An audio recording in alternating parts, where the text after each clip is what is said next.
Hi, my name is Christy. Have you ever had a lot of money in your hands? Maybe you received a large inheritance or a gift from rich relatives? This happened to me. I became rich at 15 years old. Watch this video to the end and you will learn what difficulties come with wealth and how to deal with them. It so happened that I never knew my parents. Since I was a baby, I was raised in an orphanage. I was lucky. We had very kind teachers and good kids. We were all one close-knit family. When someone was picked up, which was very rare, we all got very bored and, if possible, continued to communicate. I lived in this place for 15 years, and I didn't even think about the possibility that someone might adopt me. But one day, a rich married couple came to us. They could not have children and wanted to take a child from the orphanage. Moreover, they wanted to take an older child to avoid the worries associated with young children. So their choice fell on me. I met with them, and it seemed to me that they were good people. And besides, they were also very rich, which meant that I would live in comfort. A couple of weeks later, I moved into their house. It was a huge 3-story cottage in the center of our city. I got my own huge room, a computer, a game console, and delicious food. I was also given large amounts of pocket money. I was so thrilled. Have you ever had a situation where you suddenly got everything you wanted? However, as time went on, I began to realize that things were not as smooth as I thought. At some point, they started talking to me in an irritated and cold way. If I did something wrong, they would start swearing at me, accusing me of being careless. At first, I thought it would pass with time, but the number of claims only increased. I was tired of putting up with it, so I decided to ask what it was all about. At dinner that night, I told them that I had noticed how often they were angry with me, and I wanted to find out what was wrong. They started saying that everything was fine, but I was not satisfied with this answer. I told them it would be better for everyone if we discussed it. But they were only more angry at my words. After another question, my father flared up and launched into a tirade about how bad I was behaving. My mother supported his every word. After another argument, they took away my pocket money and sent me to my room. I pretended to obey, and then I slipped out of the house to meet my friend from the orphanage named Robin. We agreed that we would meet in the city park. When we met, he said that he had bad news.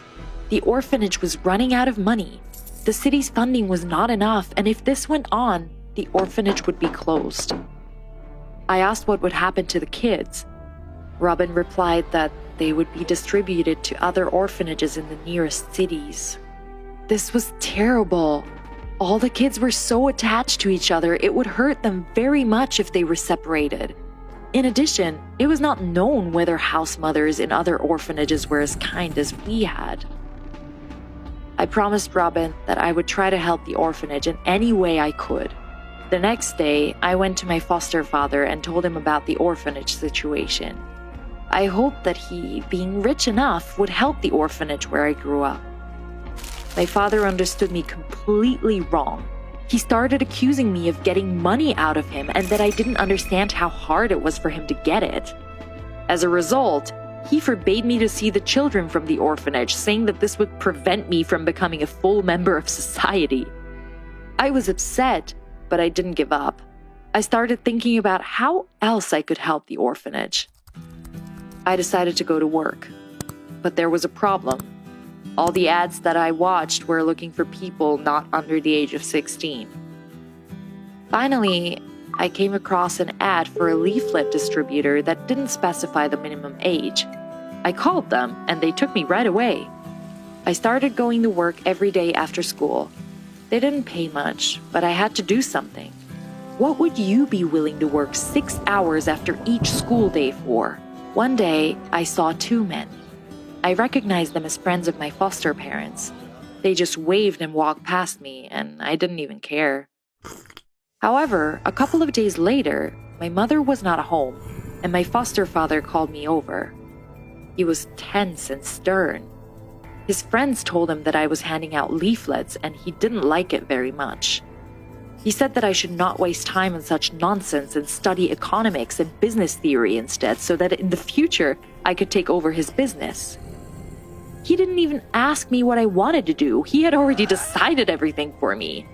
I got mad at him and told him what I thought. I told him that he was doing nothing to me and had no right to tell me what to do. It made him mad. He started shouting at me, accusing me of being ungrateful and saying that I had to listen to him because I was his daughter. I wasn't going to bend, so I answered him. I called him a greedy, violent lunatic who would never be my father. At that moment, I got a slap in the face. My father, who had slapped me, stood panting, his face red with anger. I was in so much pain, not physically, but mentally, that I started to cry. He also demanded that I didn't tell anyone about it, threatening to ruin my life if I did. He said that with his connections, he could easily put me in jail or deprive me of the opportunity to get a normal job. He left and I went back to my room, crying and trembling with fear. I realized I couldn't stay here any longer. I packed my things at night. But before I left, I had an idea. I thought that my foster father was really a scoundrel and it would be all right if I took some money from him to take it to the orphanage. I crept into my parents' bedroom and very quietly, so as to not wake anyone, found his wallet in his bag. Soon I reached the orphanage. I went to the house mother and told her everything that happened. She was shocked and very worried about me. She allowed me to stay at the orphanage despite the fact that she could have problems. I thanked her and gave her the money I had taken from my father. I lied about earning it though. I went to bed, and in the morning I woke up to some screams outside the door. I looked out and saw my father and several police officers, and the house mother was standing in front of them. My father noticed me and pulled me out of the room. He said I would go with him, but I resisted. I broke free and ran away from him to the house mother. The father began to threaten that he would charge the house mother with child abduction and the police would be on his side. I was terrified. I couldn't figure out if my foster mom knew what he was doing, but I didn't want the house mother to have any problems, so I agreed to go with my father. However, I had a plan. My father was silent all the way home, but I knew I was going to get a lot of trouble at home. He probably noticed the money was missing, and I didn't think he was going to let me get away with it. There was only one thing I needed to do. When we got home, I jumped out of the car and ran quickly to my room. I heard my father following me. I quickly took out my phone, turned on the camera, and put it in an inconspicuous place. Then my father came into the room. Without saying a word, he hit me in the face and then started screaming. I had never been so humiliated. He called me a thief and a bastard. Then he hit me a few more times and left. I was hurt, but I was glad. There was evidence on my phone that he was hitting me. I didn't care about his threats. I was going to sit back. I went to the police and showed them the tape. No amount of connections helped the father avoid being punished for child abuse. He and my mother were deprived of custody of me and forced to pay me monetary compensation. At the trial, I felt sorry for my mother. She didn't seem to know that my father was hitting me, and she was sad that everything had turned out this way. Before this situation, I thought that if I had a lot of money, I would be happier. But now I realize that even with a lot of money, you can be unhappy and angry. I was happy to return to the orphanage, and the compensation my father paid was enough to fix the situation with its budget. Once in the orphanage, I began to appreciate the place even more, and began to actively help with the housework and care for babies. Also, working as a promoter, I realized that it was time to think about my future profession, and I decided to devote myself to social work in order to give joy to those who found themselves in a difficult situation like me. If you like the story, subscribe to the channel and put a like, and click the bell icon. This way, you can be the first to watch new stories. All the best to you. Don't let the wealth pass you by. Hi, I'm Zoe, and I'm 16 years old. Have you ever felt like an outcast in society? When you are shunned and even afraid of what would you do if you were bullied and laughed at because of your appearance? Watch this video to the end, and you will learn how to live with an ugly face. You rarely think about the fact that appearance can affect your life so much, especially when you like your own. Every day, I received compliments, and all the friends of my parents were touched by seeing me and cherished my beauty. After all, my mother is a cosmetologist, and my father is a plastic surgeon. And of course, people who create beauty had the most beautiful child. I was actively involved in cheerleading, was one of the most popular girls in school, and even ran for school president. I had a handsome boyfriend, David. Almost all the girls wanted to be me, and I enjoyed it. My life was just a fairy tale that ended after that day. I was driving to school with my boyfriend. We had fun chatting and not really watching the road. I never used a seatbelt because I thought that nothing bad would happen to me. But suddenly, a car flew out at us, and David lost control of his car. Suddenly, I felt a huge force that threw us to the side of the road. I felt the shards of glass bite into my face, and it felt numb. Have you ever been in an accident? Then you understand that I was in a state of shock at the time, so I don't remember much. My face was healing for a month, and I had to walk around with my head completely bandaged. I felt a daily cutting pain. Every day was unbearable. I thought it was the worst thing that could have happened to me in all the time, until my bandages were removed. For the first time since the accident, I went to the mirror to look at myself and felt a shock. The scars were so deep that they left terrible marks on my face, as if someone had just slashed me with a knife and left me like this. Because the skin was covered with scars, its color no longer perfectly even, but resembled burns, and the whole picture was completed by my no longer perfect nose with a hump, which could only be hidden by a burqa. Was it really me? No. I was looking at a completely different person. Now I looked like a real freak from a horror movie. The whole face was horribly scarred and marked. The eyebrows were disfigured and left in shreds, and the eyes were full of fright. It wasn't me anymore. There was no trace of the last beauty left. I came home and just locked myself in my room. I didn't go out for several days, and I didn't want to eat or drink. I broke all the mirrors in my room because I just couldn't look at myself. Tears stung my face because of recent wounds. I felt terrible. My sweet and beautiful face turned into this, and now I had to live with it. My parents tried to support me. I was scheduled for a hospital checkup in a week to see if I had any complications, so we tried to talk less about it. One evening, I overheard my dad talking on the phone with a doctor. He was talking about me. I couldn't stand it. I ran up to ask if there was anything I could do with my ugly face. My father promised me that he would do everything possible to get me back to normal. My dad knew a surgeon who could help me.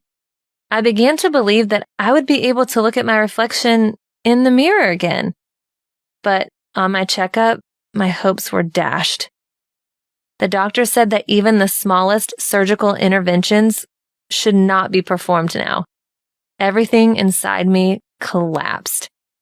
The sick day was almost over, and I had to go to school soon, which was my worst nightmare. I had already seen school children shy away from me, get scared, and call me names. No one saw me on sick day except my parents, but thousands of eyes would see me at school. When day X arrived, I wanted the ground to swallow me up just so that no one would notice me.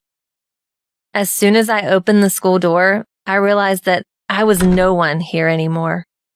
My popularity was gone. David didn't even talk to me. And all my friends seemed to support me, but behind my back, they laughed and came up with the offensive nickname, Freddie. I huddled in the corner between the lockers and sobbed there. But one girl I used to bully came up to me and supported me. It was unexpected, so I just pushed her away and ran away. Each new day was even harder. I tried to apply a ton of makeup, but it didn't save my face, and the patches didn't help either. So I started covering my face with my hair, pushing it forward, putting on my hood, and slouching. But it didn't get any better. Everyone was laughing at me and calling me names. But that girl, she supported me, and over time, we started communicating. Her name was Sally. I didn't understand why she was doing this, but thanks to her, I began to smile more often. After a month, I had gradually gained confidence and began to pay less attention to the taunts from the outside. Did they ever laugh at you at school? Then you know exactly how I felt. I tried to continue to live my life, and it seemed like everyone around me had already got used to my appearance. It was easier for me. And then, everything was going downhill again. I was kicked out of the cheerleading team, told that my face scared people away. The boys on the football team refused to support me. It was a real stab in the back. I had been doing this for more than 2 years, and then I got kicked out. I was crushed.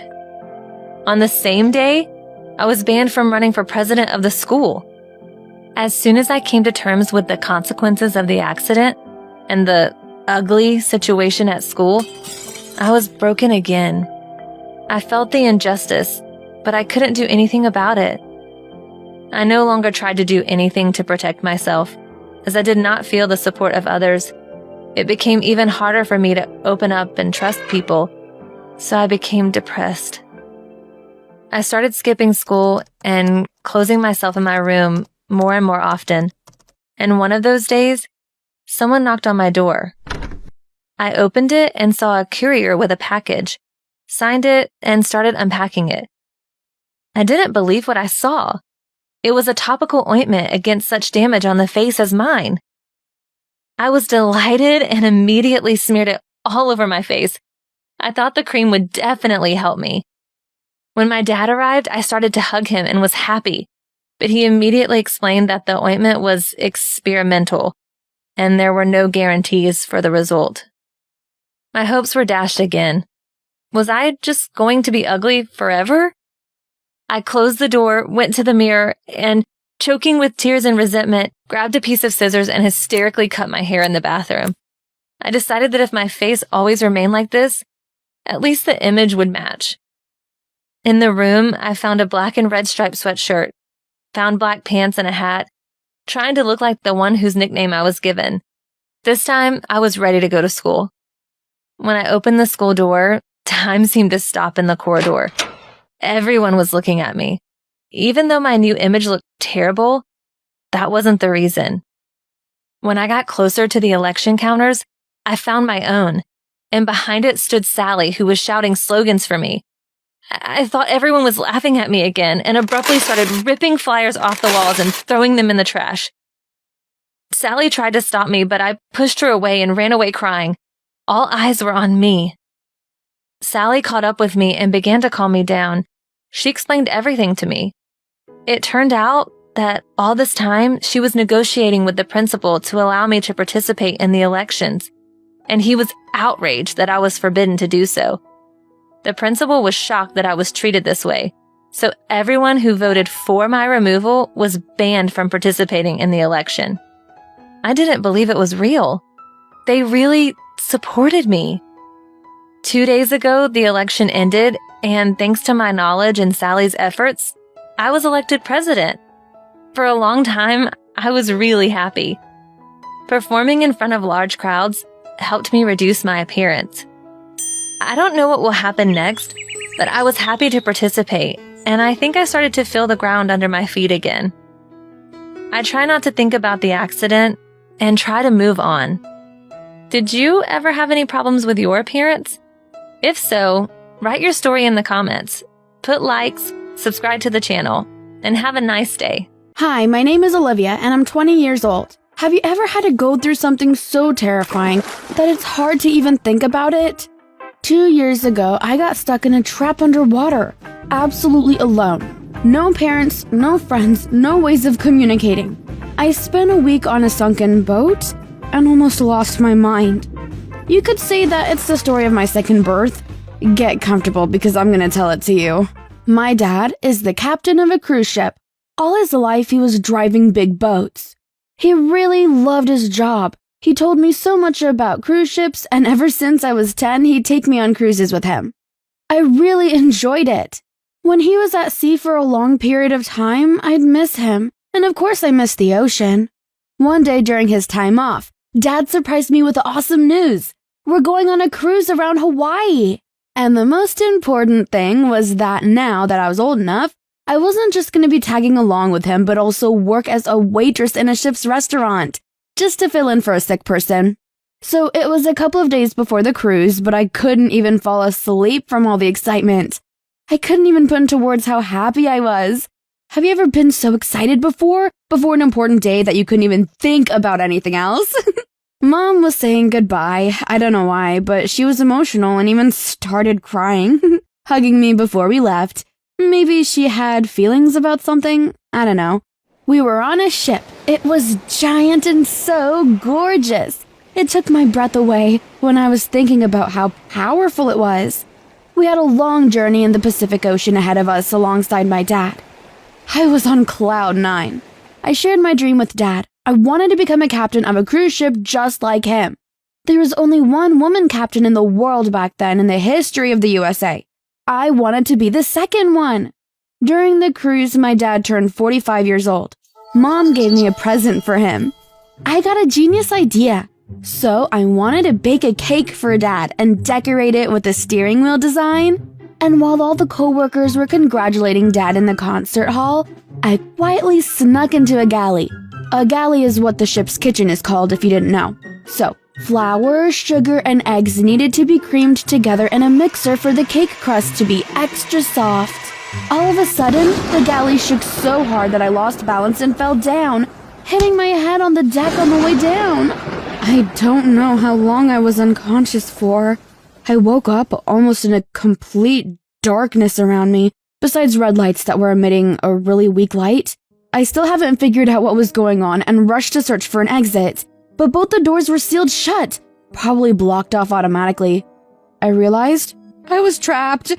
I started to slowly realize that something awful had happened, but what exactly? I thought of the Titanic, but it wasn't the same case. We were in a warm ocean, and there was no chance of iceberg collision. The ship probably just ran to the ground, and there was an explosion on one of the sections. Judging by the sound, there was water rushing to the nearby compartments. It sounded like it was filling them up. I kind of knew there must have been a hull breach somewhere. That's why the compartment doors got automatically blocked. Was I trapped? I couldn't believe this was happening to me. I panicked. I was numb with fear. I couldn't move my limbs and could hardly breathe. I didn't smell any smoke, which meant that I wouldn't suffocate or drown or die from freezing ocean water. But if the ship was sinking, would anyone even find me in here? Hundreds of thoughts were running through my head. And of course I was thinking about my dad. Where is he? What was happening to him? Is he alive? Or, no, I didn't want to think that he might have drowned. Why did I decide to bake the same exact moment something had happened to the ship? With all my willpower, I made myself calm down. From my dad's words, I remembered that in every extreme situation, the most important thing is to stay calm in order to make correct decisions. I took a deep breath, counted until about 50, and made a decision. First of all, I needed to figure out what was going to help me survive, because I possibly could spend a lot of time in this trap before I got rescued. If I got rescued. I checked the pantry and fridge and made sure I had enough water and food so I wouldn't starve or die from thirst in the near future. The galley had a clock so that I could track time that went by. It went by very, very slowly. The first 24 hours I wasn't hungry, I only drank water. I tried screaming and banging on the shut door, but I lost my voice in a couple of hours and got exhausted. There was no way I was by myself here, and there couldn't be a single person nearby. I mean, come on. I wish someone would respond. I kept crying. Then I realized that my head was spinning from hunger. I realized I really needed to eat something in order to stay conscious. I opened a can of food. Bread was still fresh. I ate that. The food reminded me that just a short time ago I was surrounded by people, and I had bursted into tears again. I was desperate. When I got tired of bawling my eyes out, I remembered that Mom used to meditate and taught it to me. Meditation is a special exercise for your mind. It helps you relax and calm down your nerves. I closed my eyes, tried to breathe rhythmically, and only concentrated on my breathing. Not right away, but in a little while it seemed like my limbs became lighter. Head cleared up, and like in a dream, I saw my dad and my mom on the deck of the big ship. They were smiling, Mom hugged me, I was relieved. Nothing happened in the next few days. I still tried to stay positive. I meditated, tried singing, read food labels, counted time, did everything to distract myself.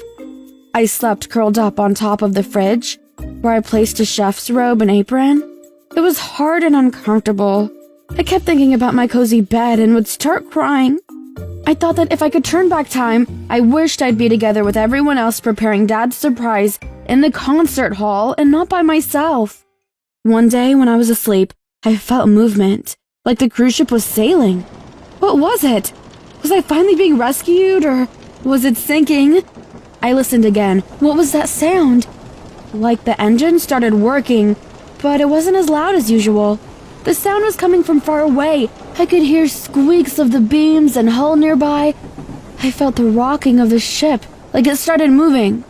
And then silence again. No voices, steps, nothing. Nobody came to get me. Could you even imagine what an 18-year-old girl could be feeling completely isolated underwater for 7 days? I had 0 happy thoughts in my head. They ran out. I made myself eat and drink. Forced it. But in reality, I just wanted it to be over already. I didn't like fighting for my life anymore. I thought it would be better if I died, or otherwise I'd go crazy. And suddenly, on day 7, I heard new sounds. Was I going crazy? What was it? The beams were banging on each other again. No. These were some kind of new sounds. I couldn't believe my ears. Somewhere to the right of the galley, I heard knocking on the walls and doors. I'm here! I'm here! I screamed in a hoarse voice and started banging on the door again. I'm here! Help! There were people! Just a couple of steps away from me. I heard steps, voices. I knew it wasn't all in my head. They were looking for me. Was I finally being rescued? I couldn't be sleeping or hallucinating. The voice at the door yelled, Olivia, are you here? Yes, please help, I yelled back. Hold on, baby, he yelled. I heard a loud noise and realized the metal door was being cut open with some sort of tool. That sound was terrible. Some other time I would even call it unbearable. My legs turned into jelly. I feel like I was gonna faint. From relief. The moment I was freed from my underwater trap, and later when I had time to reflect on everything that happened, I came to an important conclusion. Never give up. There's always a way out, even in an underwater trap. Is there really a need to describe how happy I was to finally be freed and hug Mom and Dad? I was placed in a clinic for observation. The doctor said I had physical and emotional exhaustion and I needed to stay in the hospital for a couple of days. Later, I was told what happened by my parents. It turned out that while I was baking the cake, there was an explosion in one of the technical compartments of the ship, and the ship started taking in water. It quickly flooded the bow. After the SOS signal, the crew and the passengers started getting rescued into rafts. My dad aided in the rescue, and I was the last one to abandon the ship. But he didn't have any idea, of course, that I was trapped underwater. In order for the ship not to flip over, the bow was sunk. In that manner, it was towed to the nearest port. The tow, pretty mighty, was still way smaller than the ship. That's why the delivery took some time. So these explain the weird sounds that I heard on the 3rd day of my underwater prison. I got better soon, and Dad returned back to work on a new ship. This ordeal made him stronger, more experienced, and more careful. Despite what I had to go through, I haven't changed my mind about becoming a cruise ship captain, and I'm currently in the Naval Academy. My dreams are worth achieving. Click like under this story and subscribe to the channel to keep updated on all the interesting life stories like mine. Have a good day and keep your nose up in any situation. Hi, I'm Mandy. Have you ever heard a saying that winning fame is simple? You just have to risk everything? Well, I believed it and went through a bit of a hellish time, but here's the full story. I grew up on the outskirts of a small town. Real backwater, a school, couple of stores, police office, prairies about. My mom and dad had a farm. I think my family owned it since the times the dinosaurs roamed the earth. Family business, that was what was in stock for me after school. I wanted to break free, to leave this shabby town, to travel, to get famous. I helped Mom with her chickens and goats since I started walking and helped Dad with crops. My only outlet was my cousin's old guitar. So I graduated. By that time, I played pretty well and knew music sheets, and I thought this was my future. What was there for me as an agricultural major anyway? I decided that with a little cunning, I told my parents that I went to college and went straight for the city. That was my chance to become a musician. I never had a doubt about my potential. Have you ever left everything and moved away like that? As soon as I arrived, I rented a studio to record my first hit. I sent the recording to country producers and waited to wake up famous. A month went by and I didn't get a single reply. Perhaps solo country artists weren't the thing right now. I found another studio, recorded a song with a hired band, much better. Sent it out again. Yet another month went by and I started to run out of money. I wasn't able to pay even for the modest living any longer, and I had two choices. Go home and confess it all to my parents, or get out on the streets. Gosh, I'm such a dumb idiot. I chose the wrong way. I sang on the streets all day long and paid for a hostel with the meager money that I made from tips. When I made close to nothing, I had to sleep in the park. Music was no longer a pleasure for me. I almost hated my guitar. When I had to play hours on end in any weather, I did it just to scrape up a few bucks for food. Once a man approached me. He offered me a job in his bar for a very small wage, but promised me to get me a room to live in. I thought my dreams were coming true, but they didn't, of course. I was just serving drinks, doing dishes, mopping floors. He paid me $400 at the end of the month, but immediately I took $300 for rent. I realized I was a slave. I wasn't really forced into these conditions, but leaving meant going back onto the street. I lived like this for 2 months. In a couple of months, my boss hit on me. I said no, and he kicked me right out. That was the last straw. A guitar, a backpack, and a few bucks I spent on food. Nothing else. I realized it was time to go home. I'll just tell my parents I was kicked out of the university. I tried to make some money for the ticket home, next to the bus stop, but I was told that I'd have to pay a fine. I was in despair. I sat stupefied for the rest of the day. Closer to evening, I saw an elderly lady drop her wallet and not notice it. Here it was, my salvation. I jumped to grab the wallet and hid it under my sweatshirt, but seeing the old lady looking for her wallet to buy a ticket, I became ashamed. Did the city really turn me into a monster? From a country girl, I gave her back her wallet. She thanked me, gave me a few bucks. I cried in gratitude and the woman asked me what the matter was. I told her and she said, "Oh, silly you, call your parents right this minute." She even gave me her phone. They weren't mad at me. As soon as they learned I was on a bus station in the city with no money, they were so worried they couldn't even stay angry. I was so happy to hug them again. I was so ashamed that I stayed put for a few months, helped them around the farm. Read books to enroll into an agriculture course for real right now. Then Mom found a few nameless CDs among my things, and I remembered the recordings and demos I made. They weren't bad at all. My parents liked them too, and suddenly I knew there's a small radio station in our town. I sent my CDs there, and I heard my songs on air that very evening. Our own singer in our town, our backwater town. That was big news for them. I never expected such feedback. The radio station was pelted with calls and emails, and they even invited me to be a guest at a talk show one evening. I talked about my adventures, and then kids from a neighboring town found me through the radio. They had their own band and were happy to ask me to sing with them. It's not like we're world famous or anything, but we get around and people know us. And if I learned something from my farm life, it's to never give up on work. So we have a long way to go. I suppose with a bit of thinking, it's still possible to find yourself. Have your dreams ever come true in an unexpected way like mine? Please share your stories in comments below and subscribe to our channel to know when we post something new. Like our story if you're also into creativity and can relate to a country girl like me. Have a great day and may your creative experience be a positive one. Hi, I'm Alexis, and I'm 18 years old. Do you think it's difficult to manage 3 children? What if there are 4 or 6 of them? I have 10 children at the age of 18. Watch the video to the end and find out how it happened that I had a whole kindergarten. I fell in love with Benjamin at first sight, and the fact that he was already 15 years older than me didn't stop me at all. He was courting me, was so wise, courageous, and caring. My parents didn't accept my choice at first, but then they accepted it. He managed to charm them and was very serious about it. So we decided together that we would get married as soon as I turned 18. After my birthday, I was really looking forward to the moment when he would officially propose to me, but it didn't happen.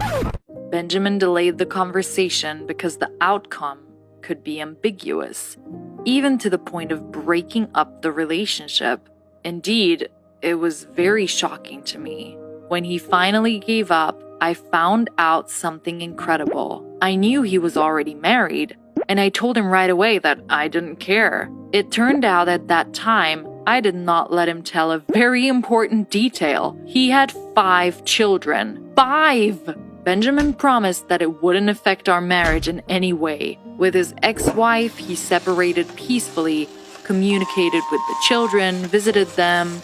Have you ever learned big secrets that shocked you? Write it in the comments. The admission stunned me. 5 children. He left the family, got a divorce. It took me a long time to come to my senses and understand. Benjamin tried to explain to me that he never gave up on children and did everything to ensure that they had a father and that they did not feel the need. He said it happened in life when a marriage couldn't be fixed. Children were better off if their parents lived separately, but were friends than together with scandals. It was not easy for me to accept all that was said, but love was stronger. I said I was ready to live with it, and very soon he proposed to me. It was very original. Friends and acquaintances involved me in a big flash mob in the final, of which I received a bouquet and a beautiful ring. The preparations for the wedding went very quickly. Benjamin took everything on himself and was in such a hurry. I guess he was afraid I'd change my mind. The celebration itself was held at home. There were only the closest relatives and friends. Unfortunately, not everyone reacted positively to my choice, but I did not need the approval of others. The main thing was that I loved him. We wanted to spend our honeymoon by the ocean, and I had already started packing my suitcase and managed to spread the news to all my friends. But Benjamin suddenly came in depressed with a face as black as a cloud and said that his ex-wife died. I threw my arms around him and began to cry. How could I comfort him, help him? But he roughly unclasped my hands and fell into a chair. In the next second, he said that he could not give the children to the adoption system. He would not forgive himself for this. I thought it was a dream, and now I would wake up and everything would be as before. But Benjamin's shoulders, shaking with tears, told me that I was not asleep. I was rebelling within myself and didn't want to take on this responsibility. But on the other hand, I promised at the altar that I would be with him, not only for better, but for worse. I agreed. Days of waiting passed. Children also needed comfort and coziness, and therefore the rooms should be prepared for their arrival. The tasks were not so simple. Where to find 5 children's beds inexpensively, how to place them, where to put a couple of cabinets, and what was there on the children's menu. The solution of these questions so fascinated me that I did not notice how several weeks flew by. But there were no children. Benjamin became a bit moody, irritable, and we started having conflicts. I didn't understand what was going on because we had an agreement about children's relocation. Everything was ready, so what was it? Was he grieving? What if he was afraid I couldn't do it? We just started living together and our family was already on the verge of divorce, and I asked him straight out why he didn't bring the kids home. The answer knocked the ground from under my feet, and Benjamin barely managed to catch me before I hit the floor. It turned out that he and his ex-wife had 5 children of their own and 3 adopted children. 8 children. 8 children were coming to us. All this time he had hidden them so as to not frighten me anymore, and now he was dying of shame at the thought that they might end up in the adoption system again. It was a nightmare. This doesn't happen in reality and certainly doesn't happen to me. While I was trying to recover, Benjamin managed to collect some things and left me. Yes! He decided to leave me and it was his own fault. He should have told the truth right away. Was I not worthy to know the truth? How angry I was then, and I didn't feel sorry for him at all. Have you ever been angry at someone instead of being sympathetic? I didn't expect to be so indifferent. I didn't know how to respond to his leaving. To raise 8 children at 18? I was not ready for my own yet, but there were already 8. I decided to let the situation run its course and take a break from everything. Every day, I forgot myself with friends, at parties, cafes, at movies. I hadn't seen them for a long time and I missed them very much. At first, it was good because I was still so young and there were so many interests around. But after a couple of weeks, I felt a kind of emptiness and wild loneliness. Friends no longer gave me pleasure and entertainment seemed gray. I was suddenly torn off my half, and now I was incomplete. I missed Benjamin terribly, and I realized that I wanted to be with him. That same day, I stood on the doorstep of his ex-wife's house. I found the children and my husband in a terrible state. Dirt all around, mountains of unwashed dishes, leftovers in the corners. The children were dirty, uncombed, and sad. I immediately rushed to clean up and prepare food, although I did not know at first how much I needed to put cereals and salt to cook soup for 10. Benjamin was happy to see me back and tried to help me with everything. We needed to wash and iron laundry every day, not to mention classes with children, walks, and the eternal reconciliation of sisters with brothers. I was getting used to the routine of home life, but I was getting very tired. I could barely reach the pillow and fall asleep before my head touched it. Suddenly, we had a sick Lily. She was only 8 years old. She was hospitalized for several days with an allergy attack. Lily was crying so much. She asked me to stay with her because she was afraid of dying like her mother. It took me a long time to persuade her before I left. There were 7 more at home. My heart was breaking. At home, there was another problem. The older Billy, who was 14, ran away. The children told me that he was against my coming and called my father a traitor. While Benjamin was calling the police, I found Bill's notebook and his friends' numbers. I called one number after another until I found the right address. Billy was visiting a school friend. We raced there. Billy was angry and said he didn't want to see me and I didn't know how to handle a teenager who wasn't much younger than me.